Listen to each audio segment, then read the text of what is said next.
deepenglish.com. Ludwig van Beethoven was one of the greatest composers of all time.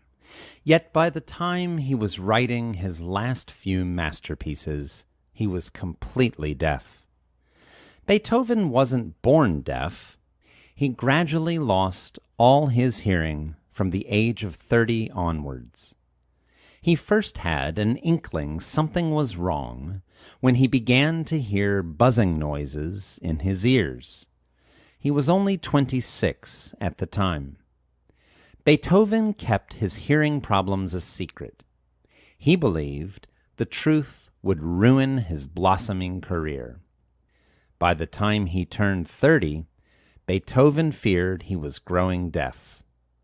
He complained to a doctor that his hearing had grown weaker over the previous 3 years.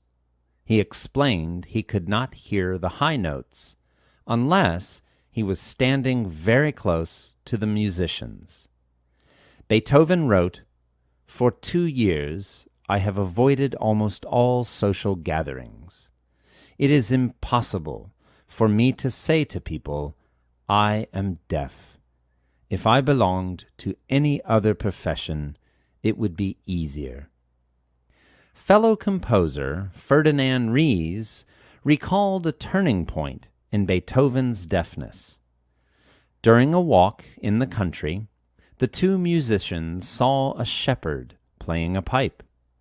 Beethoven could see, by his friend's expression, the shepherd was playing beautiful music.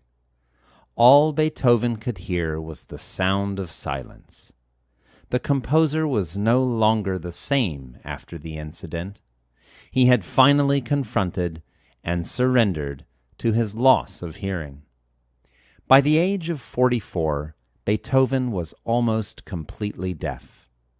He could no longer hear other people's voices or the sounds of his beloved countryside.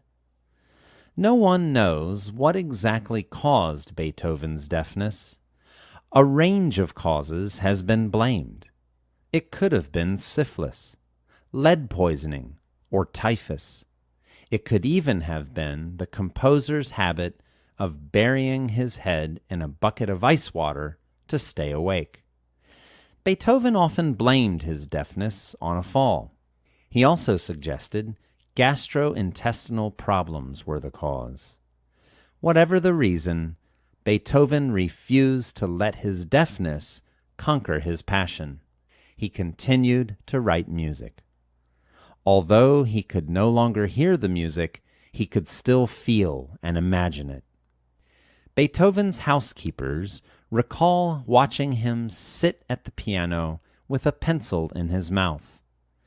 With the other end, he would touch the piano's soundboard to feel the note's vibration.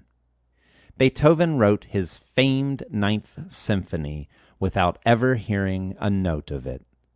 Upon its premiere, Beethoven insisted upon conducting.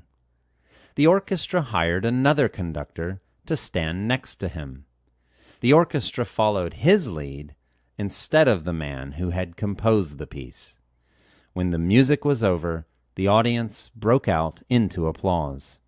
Beethoven didn't hear any of it.